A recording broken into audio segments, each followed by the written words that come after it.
തിരുവനന്തപുരത്ത് വെള്ളമില്ലാതെ വലഞ്ഞ രോഗികൾ. പാറശാല താലൂക്ക് ആശുപത്രിയിലാണ് രോഗികളടക്കം ദുരിതത്തിലായിരിക്കുന്നത്. സംഭവത്തിൽ പ്ലംബറെ പഴിചാരി അധികാരികൾ. വിവരങ്ങളുമായി വീണ ചേരുകയാണ്. വീണ, ആശുപത്രിയിലാണ് വെള്ളമില്ലാതിരിക്കുന്നത്. സ്വാഭാവികമായും രോഗികൾ വലിയ ദുരിതത്തിലായി കഴിഞ്ഞു അല്ലേ? പരിഹരിക്കാനുള്ള ഒരു നടപടിയും ബന്ധപ്പെട്ടവരുടെ ഭാഗത്ത് നിന്നും ഉണ്ടാകുന്നില്ലേ?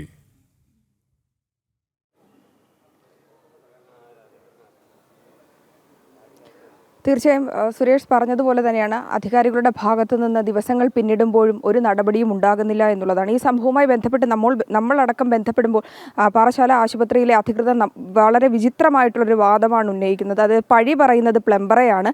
പ്ലംബർ ശരിയാക്കുമെന്ന ധാരണയിലായിരുന്നു. ഒരാഴ്ച മുമ്പ് ഈ പ്ലംബർ ലീവ് എടുത്തു പോയി. എന്നാൽ രേഖാമൂലം അവധി, അതായത് ലീവിനുള്ള ലെറ്റർ നൽകിയത് രണ്ട് ദിവസങ്ങൾക്ക് മുമ്പാണ്. ഇപ്പോഴും ഈ ഒരു പ്രശ്നം നിലനിൽക്കുകയാണ്. ആശുപത്രിയാണ്, കുട്ടികളുടെ വാർഡിലാണ് ഈ ഒരു പ്രശ്നം അതിരൂക്ഷമായിരിക്കുന്നത്.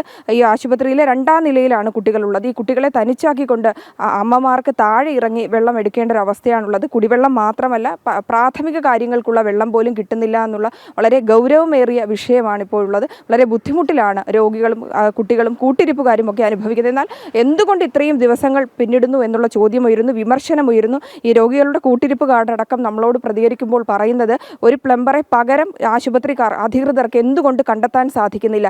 1.5 ആഴ്ച എന്തിനു വേണ്ടിയാണ് കാത്തിരിക്കുന്നത്? ഈ പ്ലംബർ ശരിയാക്കുമെന്ന രീതിയിലാണ് ആശുപത്രി അധികൃതർ പറയുന്നത്. എന്നാൽ മറ്റ് സംവിധാനങ്ങൾ ഒരുക്കുവാനുമുള്ള നടപടികളൊന്നും അധികാരികളുടെ ഭാഗത്തുനിന്ന് ഉണ്ടാകുന്നില്ല എന്നുള്ളതാണ്. ചെറിയ കുട്ടികളാണ്, അഡ്മിറ്റായ ഇവിടെ കിടത്തി ചികിത്സയ്ക്ക് ഉള്ള കുട്ടികളാണ്. അവരാണ് കുടിക്കാൻ പോലും വെള്ളമില്ലാതെ വളരെയധികം ബുദ്ധിമുട്ടുന്നത്. നമുക്കറിയാം, ആരോഗ്യരംഗം കേരളം നമ്പർ 1 എന്നൊക്കെയാണ് അധികാരികളും ആരോഗ്യമന്ത്രി അടക്കം വീമ്പ് പറച്ചിൽ നടത്തുന്നത്. എന്തുകൊണ്ട് ആരോഗ്യമന്ത്രി തലസ്ഥാനത്തുള്ളപ്പോൾ, അതായത് തൊട്ടടുത്ത സ്ഥലമായ പാറശാലയിൽ ഇത്തരം ഒരു സംഭവം, അതും ദിവസങ്ങൾ കഴിയുന്നു, 1.5 ആഴ്ച പിന്നിടുന്നു, നടപടിയെടുക്കാൻ എന്തുകൊണ്ടാണ് ആരോഗ്യ വകുപ്പും ആരോഗ്യമന്ത്രിയും ഒക്കെ താമസിക്കുന്നു എന്നുള്ള ചോദ്യം ഇവിടെ സ്വാഭാവികമായും വീണ ഉന്നയിച്ചതുപോലുള്ള ഒരു ചോദ്യമാണ് പ്രസക്തമാകുന്നത്. നമ്പർ 1 ആയിട്ടുള്ള ആരോഗ്യ മേഖലയിൽ, നമ്പർ 1 ആയിട്ടുള്ള കേരളത്തിൽ എന്തുകൊണ്ട് ഇത്തരത്തിലുള്ളൊരു സാഹചര്യം ഉണ്ടാകുന്നു? ഒരു ജീവനക്കാരൻ ഒരു അവധിയാണ് എന്ന് പറഞ്ഞുകൊണ്ടൊരു പഴുത് കണ്ടെത്താനുള്ള നീക്കം സ്വാഭാവികമായും വലിയ ദുരിതത്തിലാണ്. കിടത്തി ചികിത്സയുള്ള ആശുപത്രിയാണ്. കുട്ടികളും മുതിർന്നവരും സ്ത്രീകളും ഒക്കെ പ്രാഥമിക സൗകര്യത്തിന് പോലും ബുദ്ധിമുട്ടുകയാണ്. ഈ ആശുപത്രി അധികൃതരുടെ ഭാഗത്തിനും പകരം സംവിധാനം പോലും ഉണ്ടാക്കുന്നില്ല അല്ലേ? തീർച്ചയായും അത് തന്നെയാണ്.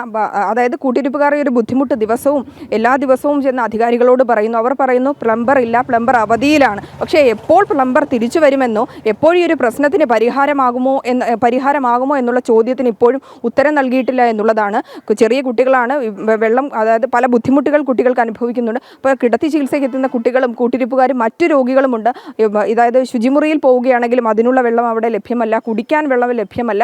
2ാം നിലയിലാണ് കുട്ടികളുള്ളത്. ഈ ചെറിയ കുട്ടികളെയൊക്കെ അവിടെ ആക്കി മറ്റു കൂട്ടിരിപ്പുകാരുടെ സഹായത്തോടു കൂടിയാണ് ഈ മാതാപിതാക്കൾ താഴെ ഇറങ്ങി വന്ന് വെള്ളവും ഒക്കെ വാങ്ങി പോകുന്നത്. ഒരു ദിവസമല്ല, 2 ദിവസമല്ല, ഓരോ ദിവസവും ഇവർ അധികാരികൾക്ക് പിന്നാലെ നടക്കുകയാണ് ഈ ഒരു പ്രശ്നത്തിന് പരിഹാരം ഉണ്ടാക്കണം എന്നുള്ളത്. പക്ഷേ 1.5 ആഴ്ച പിന്നിടുമ്പോഴും ആശുപത്രി അധികൃതർക്കായാലും ആരോഗ്യ വകുപ്പിനായാലും ഈ ഒരു വിഷയത്തിൽ കൃത്യമായൊരു മറുപടി നൽകാനില്ലെന്നുള്ളതാണ്. ഒരു പ്ലംബർക്ക് പകരം മറ്റൊരു പ്ലംബറെ കണ്ടെത്താൻ കഴിയാത്തൊരു സ്ഥിതിയാണുള്ളതെന്നാണ് നമുക്ക് മനസ്സിലാക്കാൻ കഴിയുന്നത്. എന്തുകൊണ്ട് അധികാരികൾ ഈ ഒരു വിഷയത്തിൽ കൃത്യമായ ഇടപെടൽ നടത്തുന്നില്ല? തീർത്തും വലിയൊരു അനാസ്ഥയാണ് ആരോഗ്യ വകുപ്പിൻ്റെ ഭാഗത്തുനിന്നുണ്ടായിരിക്കുന്നത്.